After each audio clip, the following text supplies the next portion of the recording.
Hey guys, welcome to Bar Z. My name's Stan, and today we're going to be using a test bar, and I thought this would be an interesting topic. I haven't seen a lot of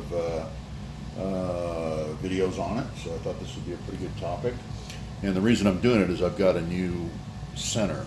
It's a dead center that goes here in the back side of the lathe, and I want to make sure it's on center. So I'm using a test bar to check it. But before you use a test bar, I wanted to show you a good setup and a bad setup.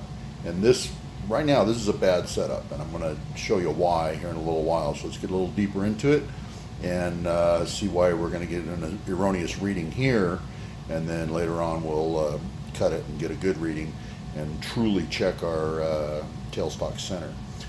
First of all, a test bar is virtually self-checking. You go ahead and get it on centers, get it in between, and then you rotate it here, check for concentricity from the center to the top of your measuring ring. So we know it's concentric and we know it's running good. Now let's do something to check another part of the test bar. We're going to retract the tailstock, and you're going to see that gauge start coming down as we start backing out of there. All right, and then we're going to flip the bar end for end. And we're going to come in kind of low here and just let it sneak up on that indicator without moving the indicator at all. Don't even bump it, and bring it on back. And you can see there we're about a tenth off on diameter, and we're going to give it a little wiggle, take some of the hysteresis out of that gauge, some of the stiction, and it snaps back to zero. And we can check that for concentricity now too, which it is. So now we know our bar. What does that tell us? It tells us that our bar is concentric, and it tells us that our bar has the same diameter rings at each end. Okay, so the bar is good. Now let's move on to the machine. Our bar has been tested, and we know it's equal size and concentric. Now we're going to spin the chuck. You noticed before I was not spinning the chuck. Now let's spin the chuck, and now we're not moving the bar. The bar is stationary. And as you can see, we got like 4.5 thou run out there. Yep, we can zero that there. I got to fine adjust bottom here.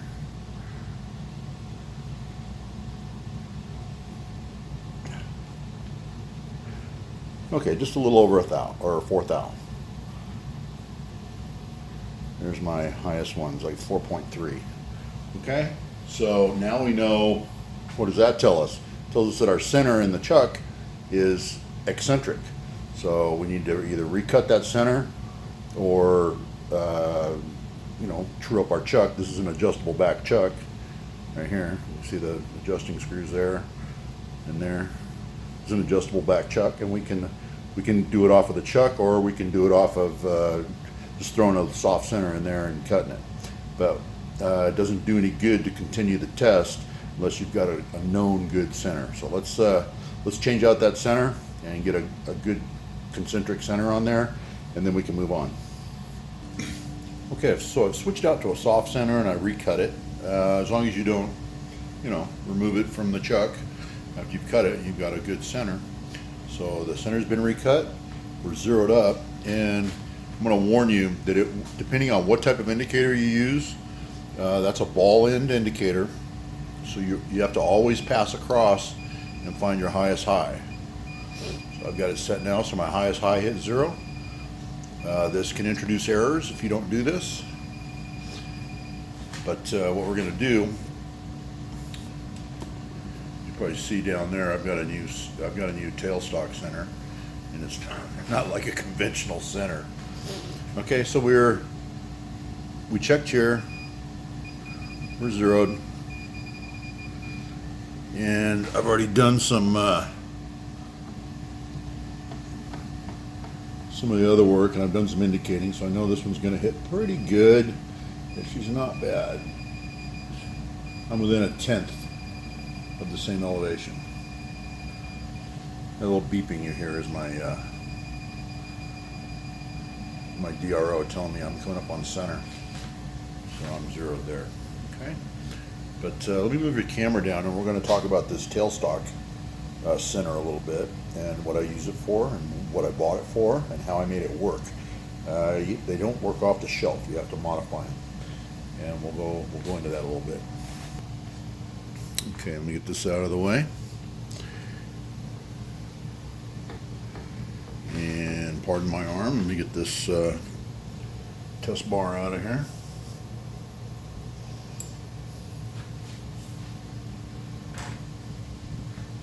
Okay, so now what we got is we've got it's a boring head, and I use a Morse Taper 2. This is on my little Logan, and people are going to look at it and go, why the heck would you do something like that? That's just silly. Now, for long, gentle tapers, this is awesome. That is a 12-inch test bar, so I can calculate a taper over 12 inches very easily. So I've got a long, gentle taper to do, and I don't feel like setting up the taper attachment. I can just offset my tailstock without messing with I got my tailstock. People that know if you've dialed in a tailstock, you don't want to do it again. So this is just as easy as popping in a center, and I have to put it in this orientation every time. These are the set screws. I wanted those on top, and then the adjusting screw ends up in the back, which is not super convenient. But it's better than trying to fish under here and get the set screws from there if you're going to release it. So that way you can keep an Allen wrench in here and ready to tighten with a little bit of tension on it, and adjust your screw to do your taper. Okay, well, as you can see here, I've got the new tailstock fixture installed, and it's offset. And the metric boring head is surprisingly easy to control, and it doesn't have a lot of it's not too jumpy. It's easy to hit your mark. I'm going to take it up to about 250 there on the indicator. Started off at 0. I put the test bar in for 0, 0 reading, and now I'm tightening up my gib, see if anything's going to change there, which so far it hasn't. Okay, gib's tight.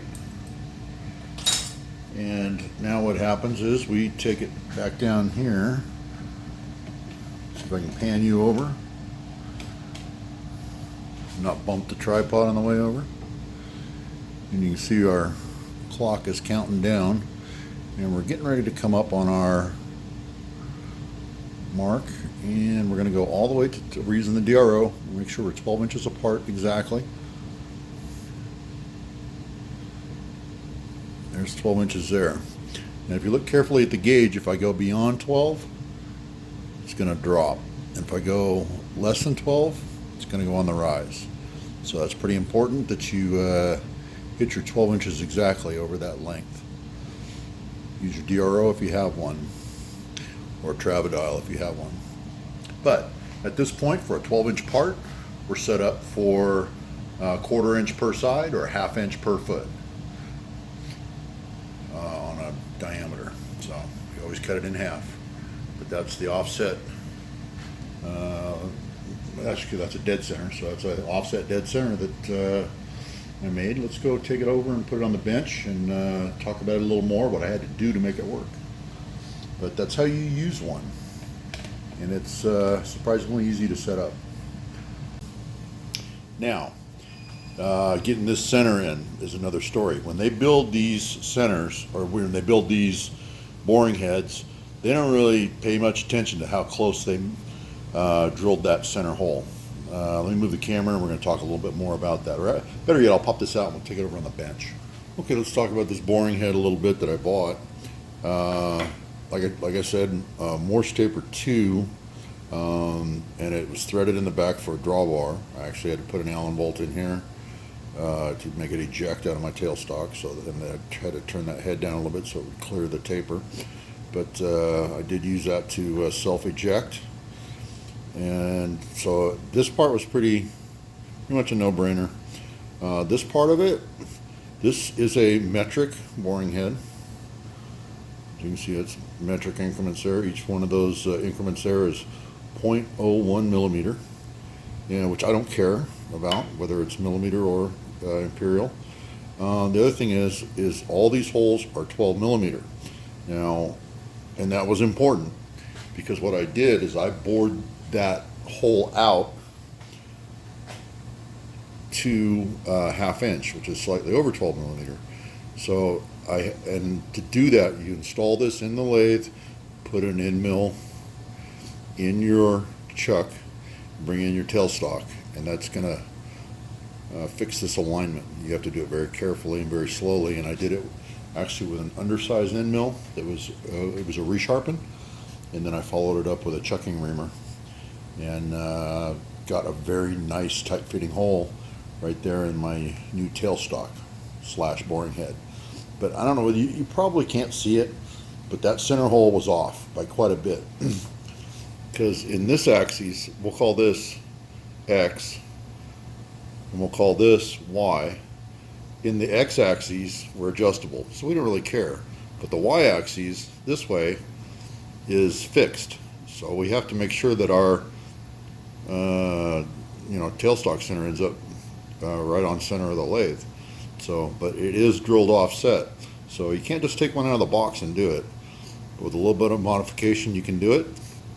And this is the way it goes into the lathe, this side up. My screws there. I'm thinking I'm probably gonna have to carve away some of this right here, just for clearance, so I can get in there with tools and things like that. I think that this might be in the way, so I might take this over on the milling machine and cut another one of these kind of quarter rounds out of this corner here, so I can get in here with tools. So I'm thinking that might be the next step. But pretty convenient. Between this and your DRO and a 12-inch test bar, you can set up tapers very easily, very quickly, and not mess with your alignment of your tailstock. And like I said before, the alignment of your tailstock, anyone that's done it knows how fussy and how long it takes to get it dialed in, and after it's in, you don't want to take it out. So that's the reason for this. So this is just a cheapie. This is not an expensive boring head, but beware that they don't build them to be on center, because on a boring head, you don't care if it's on center, because you're going to offset it anyways. But for a lathe, they definitely need to be on center. All right, so I appreciate you guys watching. I hope you enjoyed this segment on building a tailstock offset attachment, whatever you want to call this thing, but a handy little tool, cheap enough to do. And see you on the next one. Thanks for watching.